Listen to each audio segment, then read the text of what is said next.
నమస్తే, welcome to 10 TV. International డాక్టర్స్లో భాగంగా మనం కొంతమంది డాక్టర్స్తో మాట్లాడుతూ ఉన్నాం. సో వారి అనుభవాలు, వారి ఎదుర్కొన్నటువంటి ఒడిదుడుకుల గురించి కూడా వారితో మాట్లాడుతూ ఉన్నాం. అలాగే ఈరోజు మనతో పాటు ఉన్నారు ENT సర్జన్ డాక్టర్ మేఘనాథ్ గారు ఉన్నారు. వారితో మాట్లాడదానండి. నమస్తే అండి. నమస్తే. ఎలా ఉన్నారు? బాగున్నామ్మా. So first international doctors day శుభాకాంక్షలు మీకు. Thank you very much. So నాకు తెలిసినంత వరకు డాక్టర్ అది చేయడం అనేది రాముడు వనవాసానికి ఈక్వల్ అంటూ ఉంటారు, వింటూ ఉంటాం. సో దాన్ని ఎలా చూస్తారు అసలు? అంతేనమ్మా. నేను 1979లో MBBSలో చేరాను. ఫైనల్గా నేను ప్రాక్టీస్ స్టార్ట్ చేసింది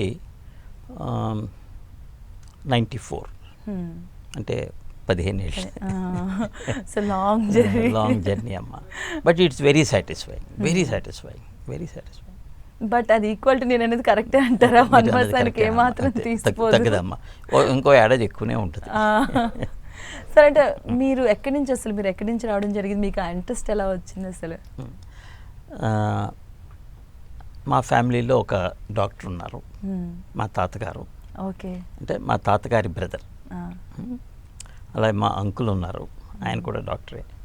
సో వాళ్ళని చూసి, వాళ్ళకు ఉండేటువంటి ఫ్యామిలీ సర్కిల్స్లో వాళ్ళకున్న ఇమేజ్ చూసి, అంటే నేను చిన్నపిల్లవాడికి మేము చూసేది అదే కదా, మనం చూసి మనం కూడా డాక్టర్ అవ్వాలి అనే కోరిక ఉండేది. అయితే మా ఫ్యామిలీలో చాలామంది డాక్టర్స్ ఉన్నప్పటికీ కూడా వాళ్ళందరూ ఫిజిషియన్స్. సో మా అమ్మ అంటుండేది, నువ్వు సర్జన్ అవ్వాలరా, మన ఇంట్లో వాళ్ళందరూ కూడా ఫిజిషియన్సే, సర్జన్ అవ్వాలి అని అంటుండేది. సో అది ఒక ఇన్స్పిరేషన్. అంటే మీ అమ్మగారి కోరిక మేరకు అనుకోవచ్చు. సో మీ పేరెంట్స్ గురించి, మీ కుటుంబం ఎక్కడ ఉండేది? మా ఫాదర్ ఇంజనీర్, రోడ్స్ అండ్ బిల్డింగ్స్లో పనిచేసేవారు. Mother house wife, 24/7. ఓకే, అంతే కదా, హౌస్ వైఫ్ అంటే 24/7 వర్క్. అండ్ మా ఫాదర్ కూడా మాకు చాలా వరకు చదువుకోవడానికి చాలా హెల్ప్ చేశారు. మాకు అన్ని పాఠాలు, ఇంజనీర్ అవ్వడం వల్ల తను మ్యాథ్స్, తర్వాత ఫిజిక్స్, కెమిస్ట్రీ అవన్నీ కూడా మాకు చెప్పేవారు. ఆయనకి తెలియని బయాలజీ కూడా ఆయన చదివి మాకు నేర్పేవారు. ఆ విధంగా మాకు చదువుకోవడానికి మంచి ప్రోత్సాహం లభించింది. నాకు 79లో కాకినాడలోని రంగరాయ్ మెడికల్ కాలేజీలో గవర్నమెంట్ కోటాలో నాకు సీట్ వచ్చింది. సో అది అయిన తర్వాత కొన్నాళ్ళు ప్రాక్టీస్ చేశాను నేను MBBS తోటే. ఒక 3 సంవత్సరాలు ప్రాక్టీస్ చేసిన తర్వాత కాకినాడలోనే MS ENTలో చేరాను. యాక్చువల్గా నేను నాకు ముందు వేరే బ్రాంచెస్ కూడా ఉన్నప్పటికీ నేను ENT మీద ఉండే స్పెషల్ ఇంట్రెస్ట్తో నేను అందులో చేరడం జరిగింది. ఎందుకంటే నేను ప్రాక్టీస్ చేస్తున్న రోజుల్లో, నేను ప్రాక్టీస్లో as a doctor, MBBS doctor కదా, జనరల్ ప్రాక్టీస్ అంటాం, GP అంటాం, ఫ్యామిలీ ఫిజిషియన్ అంటాం. ఇప్పుడు మా దగ్గరికి విరోచనాలతో వచ్చేవాళ్ళు, కడుపు నొప్పితో వచ్చేవాళ్ళు, జ్వరం, జలుబు, దగ్గు ఇవన్నిటితోటి వచ్చేవాళ్ళు, చెవి నొప్పి, అన్నిట్లోకి కూడా ఎక్కువ భాగం చెవి, ముక్కు, గొంతు సమస్యలుగా నేను అబ్జర్వ్ చేశాను. నా ప్రాక్టీస్ చాలా బాగుండేది, ఇన్కమ్ కూడా బాగుండేది. సో ఇంకా మరింత మెరుగైన సేవ అందించాలి అంటే ఈ చెవి, ముక్కు, గొంతు వ్యాధుల్ని మనం మాస్టర్ చేసినట్టయితే మన ప్రాక్టీస్లో 60% మందికి ఇప్పుడు ఇస్తున్న దానికంటే ఇంకా బెటర్గా సేవ చేయొచ్చు అనే ఉద్దేశంతో నేను కాకినాడలో MS ENT చేరి ప్రాక్టీస్ కొన్నాళ్ళు క్లోజ్ చేశాను. అయితే ENTలో చేరిన తర్వాత కాకినాడలో అక్కడ నేను చూసిన సర్జరీస్ కానీ, నేను చేసిన సర్జరీస్లో కూడా రిజల్ట్స్ సరిగ్గా లేకపోవడంతో నేను కొద్దిగా బాధపడి, ఎందుకు ఇలాగ రిజల్ట్స్ రావట్లేదు అని తరచి చూస్తే, వేరే సీనియర్స్ని అడిగినప్పుడు వాళ్ళు చెప్పిన సమాధానాలు, నేను వేరే కాన్ఫరెన్స్కి వెళ్ళి నేను తెలుసుకున్న దాన్ని బట్టి టెక్నాలజీ చాలా అవసరం అని తెలుసుకున్నాను. తర్వాత సరైన గైడెన్స్ కూడా రావాల్సిన అవసరం ఉంది. ఆ సమయంలో, ఆ కాలంలో మనకి విదేశాల నుంచి టెక్నాలజీ మనకి తేలిగ్గా దొరికేది కాదు. అంచేత ఒక మంచి సర్జరీ చేయాలంటే కావాల్సిన ఎక్విప్మెంటు అందుబాటులో ఉండేది కాదు. అయితే దేశంలో ఎక్కడ ఇలాంటి సదుపాయాలు అందుబాటులో ఉన్నాయని నేను అన్వేషించినప్పుడు నాకు చండీగఢ్లో PGI post graduate institute of medical education and research అనే ఒక సెంటర్ ఉంది. దాన్ని ఐలాండ్ ఆఫ్ ఎక్సలెన్స్ అని పిలుస్తూ ఉంటారు. అక్కడ ఎంబీబీఎస్ లేదు, ఎంఎస్ నుంచే స్టార్ట్ అవుతుంది. సో అక్కడ చేరితే మంచిది అని తెలుసుకున్నాను. అయితే అప్పటికే నేను కాకినాడలో 2 సంవత్సరాలు చదవడం జరిగింది. ఈ 2 సంవత్సరాలు చదివిన కోర్సు వదులుకొని మళ్ళీ మొదటి నుంచి చండీగఢ్లో మళ్ళీ చదవాలా లేదా అని ఒక మీమాంస ఉండింది. అయితే చివరికి మళ్ళీ మొదటి నుంచైనా సరే మంచి ఆపరేషన్స్ నేర్చుకోవాలి, మంచి టెక్నాలజీ మనం ఉపయోగించాలి, టెక్నాలజీ ఎలా వాడాలో నేర్చుకోవాలి అంటే ఆ ఇన్స్టిట్యూట్ తప్ప ఇంకొక మార్గం లేదు అని నిర్ధారించుకున్నాక ఏమైతే అయిందని చెప్పి కాకినాడలో అంతవరకు చదువుతున్న సీటుకి రిజైన్ చేసి చండీగఢ్ ఎంట్రన్స్ రాసి లక్కీగా అందులో సాధించగలిగాను. అక్కడ చేరడం జరిగింది. అందువల్ల నేను ఈ ఎంఎస్ అనేది మామూలుగా 3 సంవత్సరాలు అయితే నేను కాకినాడలో 2 సంవత్సరాలు, చండీగఢ్లో 3 సంవత్సరాలు చదవడం జరిగింది. అయితే నాకు 2 ఏళ్ళు వేస్ట్ అవుతుందనేసి చాలామంది నాకు నా స్నేహితులు, తోటి విద్యార్థులు నెగిటివ్గానే నన్ను చెప్పారు నాకు. కానీ నేను సర్జరీ చేస్తే మనకి రిజల్ట్ రావాలి, కానీ ఏదో మనం సర్జరీ చేసామని ఎందుకు అనే ఉద్దేశంతో నేను చండీగఢ్ వెళ్ళడం జరిగింది. మొదట్లో నేను మళ్ళీ చదివిందే మళ్ళీ చదువుతున్నానే అని అనిపించినప్పటికీ చాలా త్వరగానే నాకు అర్థమైంది ఏంటంటే అక్కడ ఉన్న తోటి విద్యార్థుల కంటే కూడా నేను ఏమి నేర్చుకోవాలన్నది అప్పటికే నాకు అవగాహన రావడం వల్ల నేను ఆ 3 ఏళ్లలో చాలా చక్కగా నేర్చుకున్నానని నా అభిప్రాయం. దానికి అనుగుణంగానే అంటే 10 మందిలో 2కి మాత్రమే సీనియర్ రెసిడెన్సీ వస్తుంది అక్కడ. ఆ జాబ్ అనమాట. జాబ్ రావడం అనేది చాలా కష్టం. ఆ సీనియర్ రెసిడెన్సీ జాబ్ కూడా రావడం వల్ల నేను 2 సంవత్సరాలు అక్కడ రిజిస్ట్రార్గా పనిచేసి తర్వాత నేను హైదరాబాద్ రావడం జరిగింది. ఓకే సార్, మీ ఎడ్యుకేషన్ అంతా ఎక్కడ జరిగింది సార్? చిన్నప్పటి నుంచి మా నాన్నగారు గవర్నమెంట్ సర్వీస్లో ఉండేవారు. అంటే గవర్నమెంట్ సర్వీస్లో ట్రాన్స్ఫర్స్ ఉంటాయి, తెలుసున్నదే కదండి. అందులోనూ రోడ్స్ అండ్ బిల్డింగ్స్ డిపార్ట్మెంట్లో కొద్దిగా ట్రాన్స్ఫర్లు ఎక్కువే ఉండేవి.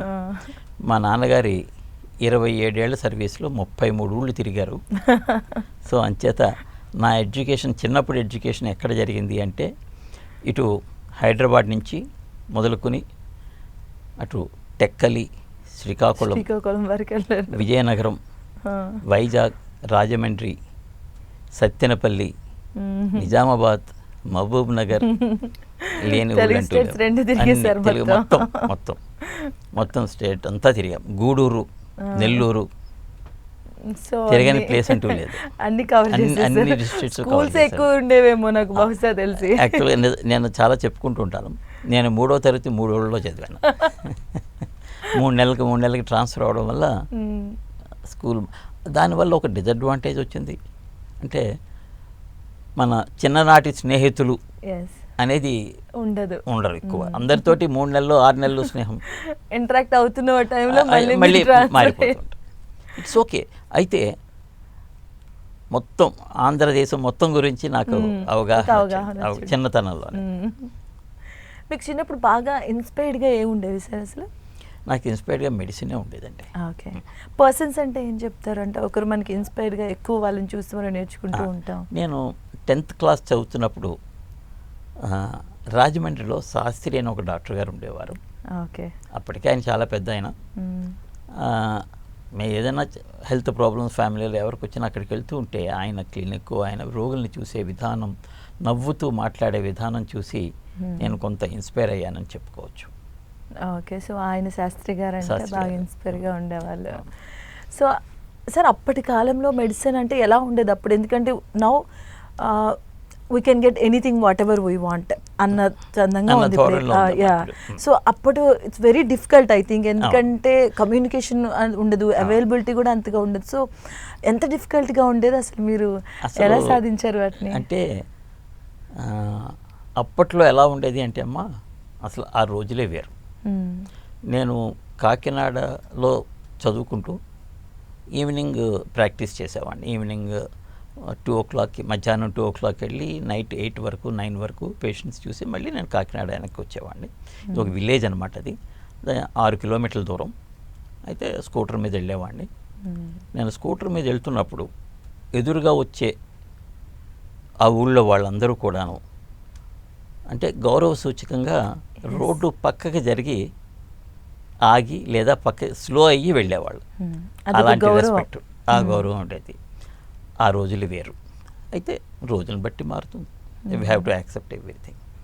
అంటే ఇప్పటి కాలంలో అవి ఇప్పటి చాలా కాలంలో అది అరుదుగా అంటే తేడా ఉంది. మేము కూడా మారామని చెప్పుకోవచ్చు. మేము అప్పట్లో ఫీజు మేమేమి ఎవరు ఎంత ఇష్టంతో తీసుకునేవాళ్ళం. అయితే గ్రామస్తులు కూడా డబ్బులు ఉన్నప్పుడు ఇచ్చేవాళ్ళు, లేనప్పుడు లేదు. కానీ కోతలయ్యి పంట చేతికి వచ్చిన తర్వాత, పంట అమ్మిన తర్వాత వచ్చి డాక్టర్ గారు అని చెప్పేసి 200, 300, 500 డాక్టర్కి పేషెంట్కి మధ్య నమ్మకం నమ్మకం అనేది ఉండేది.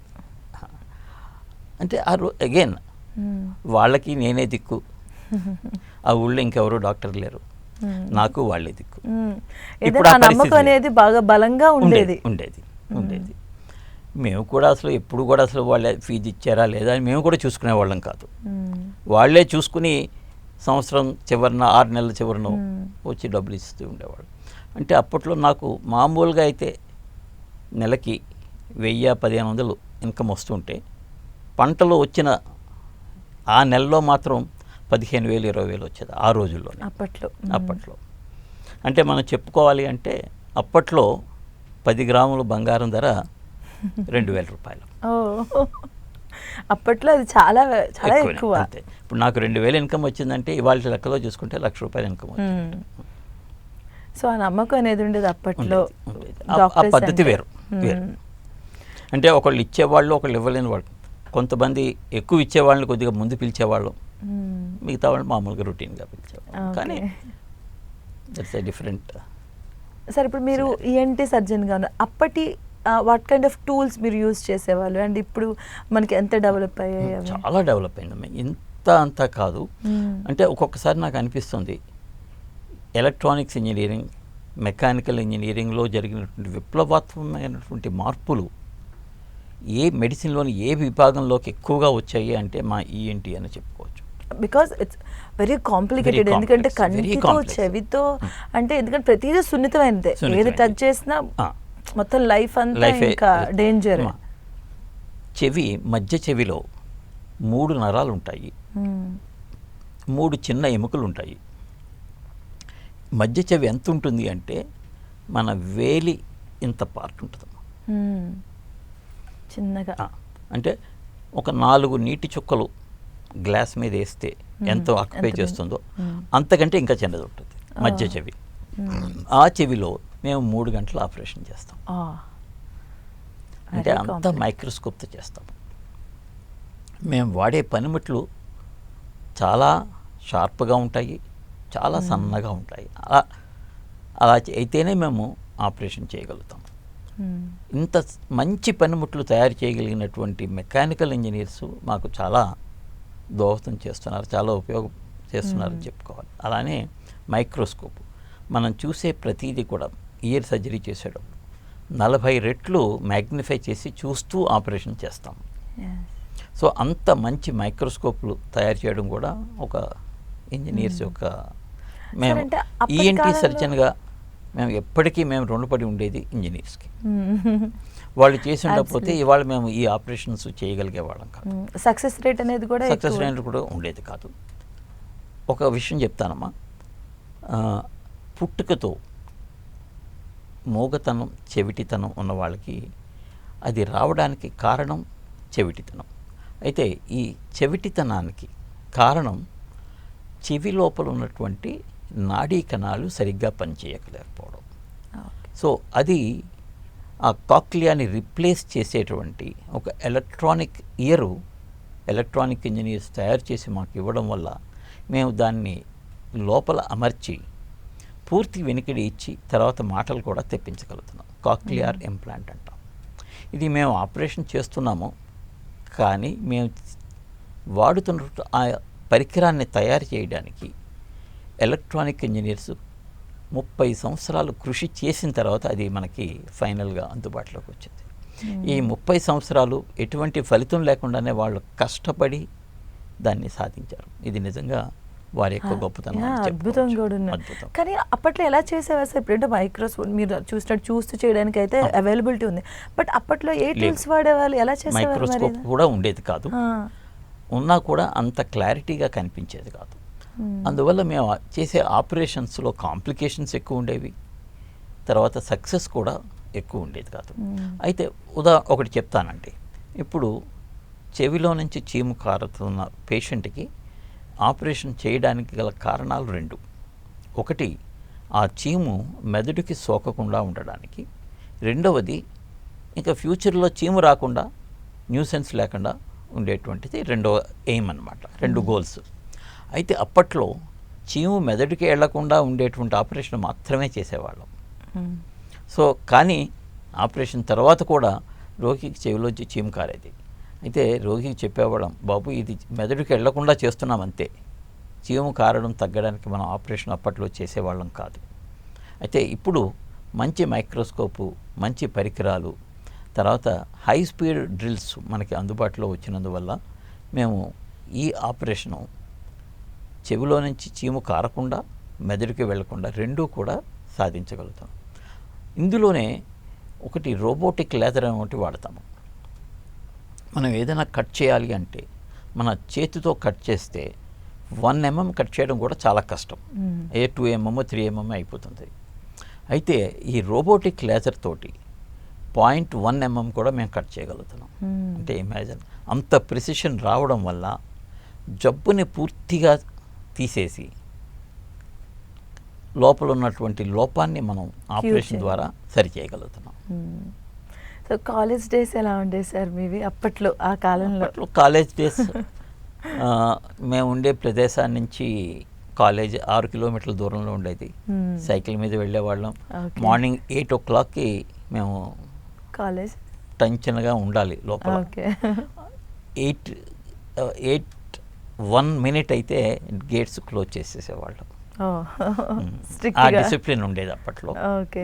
సో అంచేత మార్నింగ్ 6:45కి లేచి సైకిల్ మీద మాకు దగ్గర 1 hour 5 minutes అలా పట్టేది. సో అంతా దట్స్ హ్యాపీ డేస్. టీచర్స్ కూడా చాలా చక్కగా మాకు పాఠాలు చెప్పేవాళ్ళు.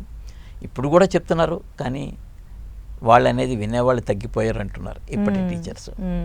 స్టూడెంట్స్ అంటారు, చెప్పేవాళ్ళు తగ్గిపోయారు అంటారు. సో ఇది అంటే డౌన్ గ్రేడింగ్ అనేది అన్ని ప్రొఫెషన్స్లోనూ జరిగింది. టీచింగ్లో కూడా చాలా డిఫరెన్సెస్ వచ్చాయి కదా, చాలా వచ్చాయి. ఇంకొకటి ఏంటంటే ఇవాళ ఈ ఇన్ఫర్మేషన్ అంతా మనకి గూగుల్లో దొరుకుతుండడం వల్ల స్టూడెంట్స్ కొంతమంది ఇవన్నీ ఎందుకులే, మనం వెళ్ళి గూగుల్లో చదువుకుందాం అనే ధోరణి కూడా ఇప్పుడు ఏర్పడింది. కానీ నేను నా విద్యార్థులకి నేను ఇచ్చే సలహా ఏంటంటే, గూగుల్లో మొత్తం ఇన్ఫర్మేషన్ ఉంటుంది, అయితే టీచర్ చెప్పేటప్పుడు అందులో ఏది ముఖ్యం అది మీకు చెప్పడం జరుగుతుంది. ఆ ముఖ్యమైన దాన్ని మీరు అర్థం చేసుకునే విధానంలో చెప్పడం జరుగుతుంది. అయితే ఇది గూగుల్ చేయలేదు. నేను అందరికీ మా తోటి విద్యార్థులకి చెప్పేది ఏంటంటే, గూగుల్ మీకు ఇన్ఫర్మేషన్ ఇస్తుంది, నాలెడ్జ్ ఇవ్వదు. గురువు ఇన్ఫర్మేషన్తో పాటు నాలెడ్జ్ ఇస్తాడు. తేడా ఇన్ఫర్మేషన్ నాలెడ్జ్కి తేడా ఏంటంటే, ఇన్ఫర్మేషన్ ఈజ్ ఓన్లీ ఇన్ఫర్మేషన్, అందులో ఏ పార్ట్ తీసుకోవాలో తెలుసుకోవడమే నాలెడ్జ్. సో మీ ఫస్ట్ ఆపరేషన్ గుర్తుందా మీకు? మీరు ఫస్ట్ చేసింది ఫస్ట్ ఆపరేషన్ నేను టాన్సిల్స్ ఆపరేషన్ చేశాను. అది హౌస్ సర్జన్ అయిన తర్వాత నాకు ఈఎన్టీ పోస్టింగ్ పడినప్పుడు మాకు డాక్టర్ రమణ అని, ఎస్వి రమణ అని ఉండేవారు, అసిస్టెంట్ ప్రొఫెసరు. ఆయన నా చేత ఫస్ట్ టాన్సిల్స్ ఆపరేషన్ చేయించారు. అది అయిన తర్వాత నేను ఈఎన్టీ చేరినప్పుడు ఆ ఎక్స్పీరియన్స్ వల్ల ఈ ఈఎన్టీలో చేరకముందు ఎంబీబీఎస్గా కూడా దగ్గర దగ్గర నేను 100 టాన్సిల్స్ ఆపరేషన్స్ బయట హాస్పిటల్స్లో చేయడం జరిగింది. అలానే ఈఎన్టీలో చేరిన తర్వాత సుమారుగా నేను 2 సంవత్సరాల్లో 1000 ఆపరేషన్లు ఒక స్టూడెంట్గానే నాకు చేసే అవకాశం లభించింది. టాన్సిల్స్ ఆపరేషన్ చాలా కామన్గా జరిగేది అక్కడ. అంటే మీరు నర్వస్గా ఏమైనా ఫీల్ అయ్యారు ఫస్ట్ టైం మీరు ఆ టూల్స్ పట్టుకోవడం అదంతా? అంటే అప్పటి మీ నర్వస్నెస్ ఫార్చునేట్లీ అంటే అప్పటికే చాలా ఆపరేషన్స్ చూడడం వల్ల అటువంటి నర్వస్నెస్ ఏం లేదు. ఎస్, ఫస్ట్ టైం ఆపరేషన్ థియేటర్లోకి స్టూడెంట్గా వెళ్ళి చూసినప్పుడు మాత్రం కొద్దిగా నర్వస్నెస్ ఫీల్ అయ్యాను. కానీ ఇంకా తర్వాత ఆపరేషన్ చేసే టైంకి అప్పటికే చాలా ఆపరేషన్స్ చూడడం వల్ల నర్వస్నెస్ ఏమీ లేకుండా పోయింది. అంతేకాకుండా వెనకాల మనకి గైడ్ చేసే టీచర్ ఉన్నప్పుడు మనకి నర్వస్నెస్ అనేది. ఓకే. అండ్ మీరు ఆ టాన్సిల్ ఆపరేషన్ అయిపోయిన మీ ఫీలింగ్ ఏంటి సార్? ఎలా ఉండింది అసలు? నేను ఫీల్ ప్రౌడ్.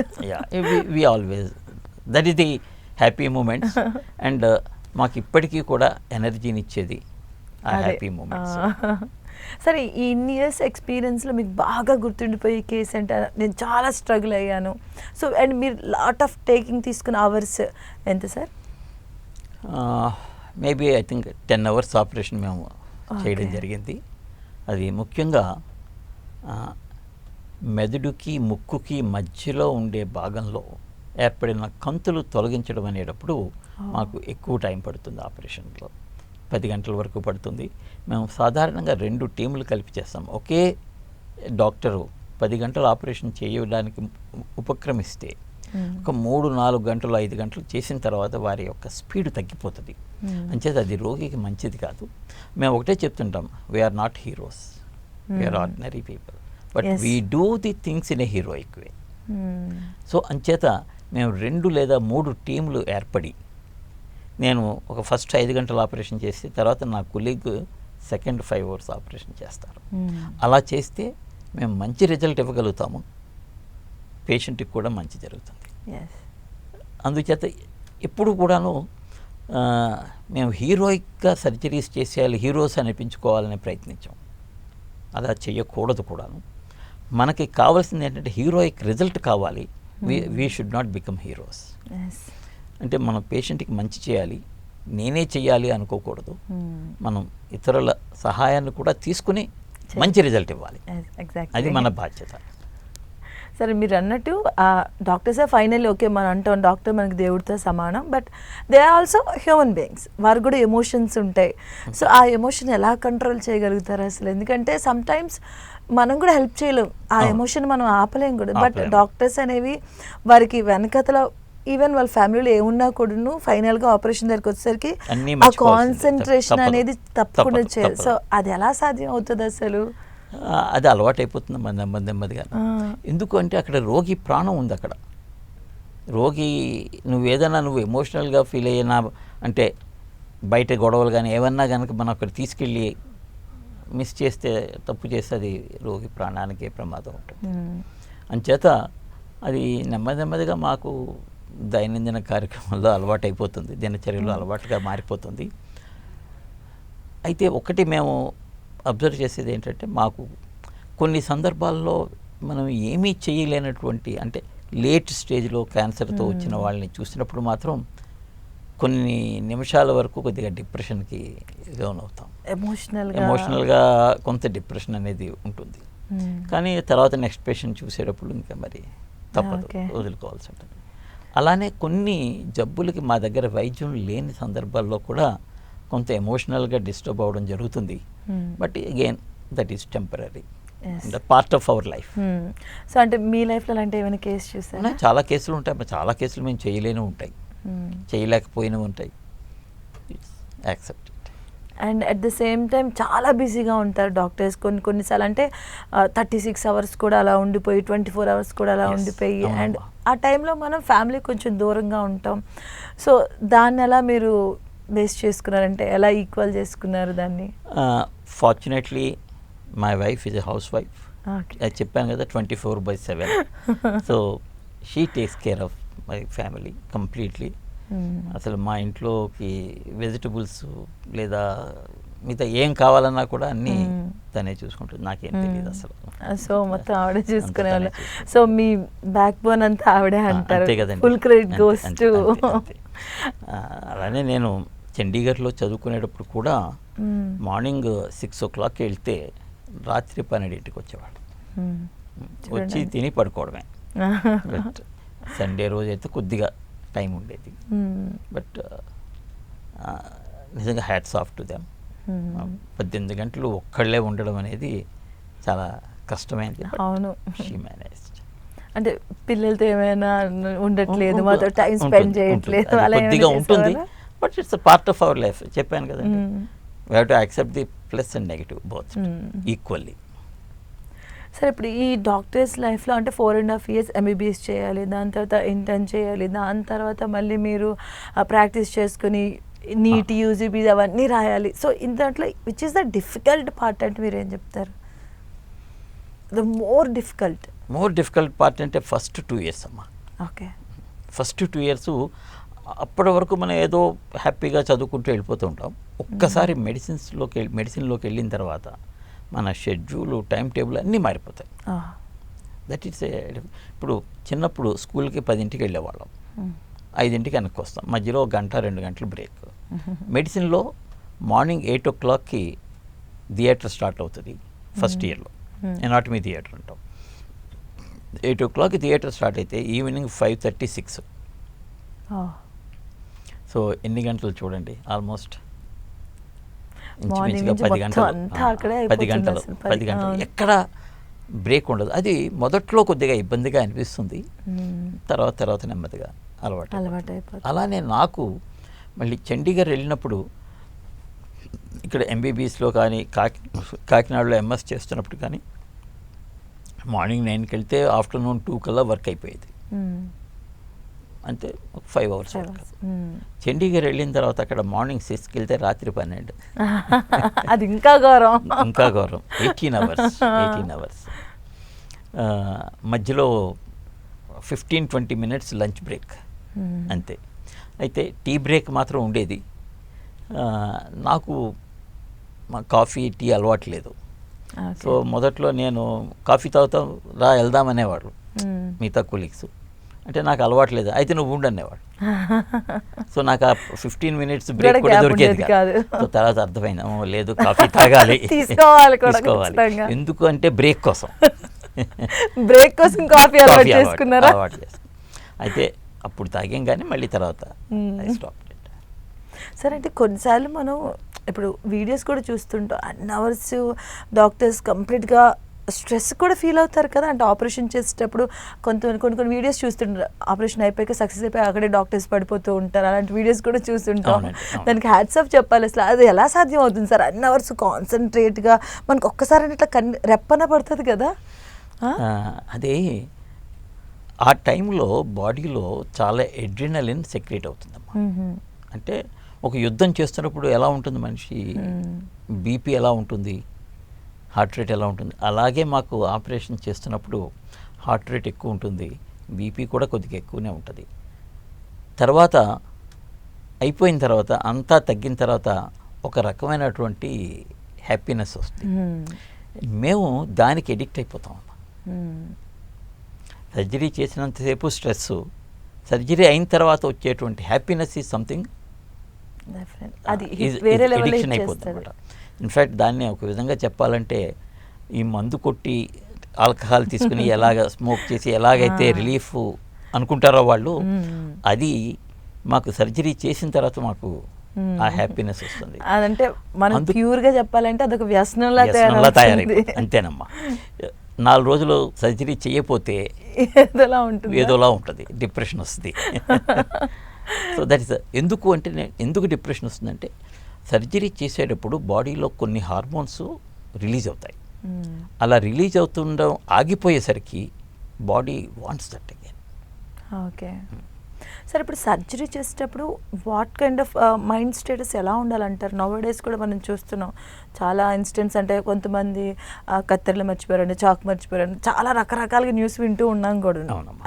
చాలా పీక్ స్టేజ్లోకి వెళ్ళిన కేసెస్ కూడా చూసాము. చూసాను. సో మనం ఒక సర్జరీకి వెళ్ళటం అంటే మైండ్ ఎలా వెళ్ళాలి, అసలు ఎలా ఉండాలి అసలు? సర్జరీకి వెళ్ళిన తర్వాత 99% కాదమ్మా, ఇంకా అంతకంటే ఎక్కువ మంది డాక్టర్స్, సర్జన్స్ మిగతా అన్ని విషయాలు మర్చిపోయి చక్కగానే ఆపరేషన్ చేస్తారు. ఇప్పుడు కానీ మీరు అన్నట్టు కత్తిరలు మర్చిపోయారు. ఎన్ని జరిగినాయమ్మా మొత్తం దేశంలో ఎన్ని జరిగినాయి అంటే అయితే 500 జరిగినాయి ఉంటాయి. ఎన్ని సర్జరీస్ జరిగినాయి గత 50 ఏళ్ళలో? కోట్ల సంఖ్యలో జరిగిన సర్జరీస్లో 500 కేసులు అంటే ఇంచుమించుగా లక్షలో ఒక కేసు. చాలా తక్కువ. లక్షలో ఒక కేసు జరగడానికి కారణాలు ఏంటంటే అమ్మా, కొంత సర్జన్ లోపం ఉంటుంది. రెండవది ఏంటంటే టీమ్. కొన్ని సందర్భాల్లో ఎలా అవుతుందంటే మేము ఎమర్జెన్సీ కేసు సర్జరీ చేయాలి.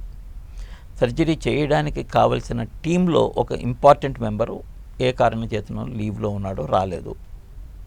అప్పుడు ఏం చేయాలి? మేము కాంప్రమైజ్ అవ్వాల్సి వస్తుంది. అంటే ఒక టీంలో మెంబర్ లేకపోయినా ఎమర్జెన్సీ కేసు కాబట్టి నేను చేస్తున్నాను అనుకోండి. అటువంటి సందర్భాల్లో ఇలాంటి పొరపాట్లు జరుగుతూ ఉంటాయి. అయితే అందుకనే మేము ఎప్పుడూ కూడాను మాకు టీంలో 4 మెంబర్స్ అవసరమైతే మేము 6 ఎంప్లాయ్ చేసుకుంటాం. అంచేత ఎప్పుడూ మాకు బ్యాకప్, మాకు ప్రతిదీ బ్యాకప్పేనమ్మా. ఒక విషయం చెప్తానమ్మా, హాస్పిటల్ మామూలుగా ఏదైనా హోటల్లో ఒక జనరేటర్ ఉంటుంది, పవర్ పోతే బ్యాకప్. మాకు హాస్పిటల్లో 2 జనరేటర్లు ఉంటాయమ్మా. ఒక జనరేటర్కి బ్యాకప్, రెండో జనరేటర్, దానికి కూడా బ్యాకప్ యూపీఎస్. సో మామూలుగా ఇంట్లో ఉండే యూపీఎస్ లేదా ఇన్వర్టర్ అంటాం కదమ్మా, ఏదో మనం కొన్నింటికే మనం పెట్టుకుంటాం. మేము హాస్పిటల్లో ఉండే యూపీఎస్ ఏసీలు తప్పించి మొత్తం అంతా కూడా యూపీఎస్ బ్యాకప్. సో మాకు హాస్పిటల్ అంటే ప్రాసెస్లోనే బ్యాకప్ 3 బ్యాకప్లు ఉంటాయి ప్రతిదానికి కూడా. అలానే చెప్పాను కదా, మా 4కి కాను మేము 6 ఎంప్లాయీస్ చేసుకుంటాం. అంటే స్టాఫ్ని పోస్ట్ చేయడం జరుగుతుంది. ఒక థియేటర్లో 4 కావాలనుకుంటే 6 పోస్ట్ చేస్తారు. సో అందులో ఒకళ్ళు రాకపోయినా ఇంకా ఇంకొకరు ఉంటారు, ఇంకా 2 ఉంటారు. సో ఇది కొన్ని సందర్భాల్లో 3 రాలేదనుకోండి, దెన్ మన బ్యాకప్ సిస్టమ్ ఫెయిల్ అవుతుంది. బహుశా అలాంటి సందర్భాల్లోనే ఈ కత్తిరలు మర్చిపోవడం అనేది జరుగుతూ ఉంటుంది. సార్ నౌడేస్ ఎంబీబీఎస్కి అనేది చాలా హైప్ ఉన్నది. ఎందుకంటే ఉన్నది 1 lakh అనుకుంటే సీట్స్ 25 lakhs వరకు రాస్తున్నారు. సో యంగ్ జనరేషన్, సో వాళ్ళకి మీరు ఇచ్చే సజెషన్స్ ఏంటి సార్? ఎలా వెళ్ళాలి, ఎలాంటి గైడెన్స్ తీసుకోవాలి అంటారు? మరి దీన్ని మించిన ప్రొఫెషన్ లేదండి. ఇందులో వచ్చేంత సాటిస్ఫాక్షను మీకు ఇంకే ప్రొఫెషన్లోనూ రాదు.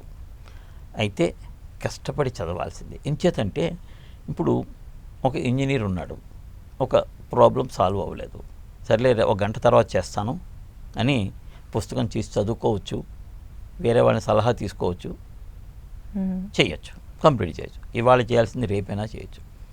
సర్జరీ నేను చేస్తున్నప్పుడు నాకు డౌట్ వచ్చింది, వేరే వాళ్ళని అడుగుతాను లేదా పుస్తకం తీసుకుని చదువుకుంటానంటే కుదరదు.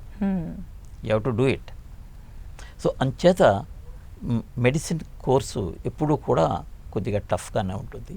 అయితే వాళ్ళు 10 సంవత్సరాల్లో నేర్చుకునే విషయాల్ని నేను 5 సంవత్సరాల్లోనే నేర్చుకోవాల్సిన అవసరం ఉంది. అంచేత నేను ఎక్కువ కష్టపడాలి, ఎక్కువ టైం చదవాలి, ఇది ఒక యజ్ఞంలా చేయాలి.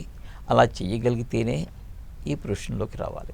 అయితే అన్ఫార్చునేట్గా ప్రస్తుతం స్టూడెంట్స్ జనరేషన్లో మెడిసిన్ మీద ఇంట్రెస్ట్ తగ్గిపోయింది చాలామంది. ఇప్పుడు అందరూ కూడా ఎక్కువ ఇంజనీరింగ్ మీదకి వెళ్తున్నారు. ఎందుకంటే తొందరగా 5 ఏళ్ళలో సెటిల్ అయిపోతాం, మంచి జాబ్ వస్తుంది అనే ఉద్దేశంతో వెళ్తున్నారు. అందుకని ముఖ్యంగా మగపిల్లలు. అందుకనే ఇవాళ ఎంబీబీఎస్ కాలేజీలోకి వెళ్ళి ఎంతమంది ఆడపిల్లలు ఎంతమంది మగపిల్లలు ఉన్నారని చూస్తే 100 మందిలో 80 మంది అమ్మాయిలు ఉన్నారు. 65-75% వరకు ఉమెన్సే ఉన్నారు. ఎందుకంటే మగపిల్లలు మేము తొందరగా సెటిల్ అవ్వాలి అనుకుంటున్నారు. ఆడపిల్లలు ఇది బాగుంది ఈ ప్రొఫెషను అని వాళ్ళు చదువుతున్నారు. So it's again part of life. Sir ఇప్పుడు జరుగుతున్న ఇష్యూస్ మెడికల్ పరంగా కొన్ని ఇన్సిడెంట్స్ చూసా, అంటే కొన్ని కేసెస్ అయ్యాయి అండ్ కొన్ని, సో అంటే దేనివల్ల అనుకోవచ్చు? ల్యాక్ ఆఫ్ అంటే మెడికల్లో సేఫ్టీ పర్పస్గా అలాంటి తక్కువ ఉండడం వల్ల అనుకోవచ్చు. అంటే మీరు ఎలా అనుకుంటారు దాన్ని, అసలు ఎలా చూస్తారు?